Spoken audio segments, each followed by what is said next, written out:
નમસ્તે વિદ્યાર્થી મિત્રો, ધ સ્ટાર માસ્ટર ચેનલમાં આપનું સ્વાગત છે। તો આજે આપણે 12 સાયન્સ ગણિત વિષયની અંદર પ્રકરણ નંબર 2 સ્વાધ્યાય 2.2 ના 13મા પ્રશ્નને ઉકેલીશું।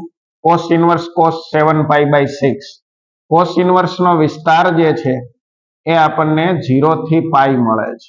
તો આ ખૂણો વિસ્તારમાં નથી ત્યારે એનું વિભાજન કરીએ cos ઇન્વર્સ cos 6π + π 6 છે બંનેને છેદમાં આપી દઈએ તો cos ઇન્વર્સ cos π + π/6 ત્યારે અહીંયા આગળ ત્રીજા ચરણમાં cos વિધેય માઈનસ હોય એટલે cos ઇન્વર્સ -cos π/6 તો જાણીએ છીએ કે cos ઇન્વર્સ માં માઈનસ આવે ત્યારે પાઈ માંથી માઈનસ થાય છે એટલે અહીંયા આગળ π - cos ઇન્વર્સ cos π/6 વિધેય અને પ્રતિવિધેય કેન્સલ થાય તો π - π/6 એટલે આનો આન્સર આવે છે 5π/6।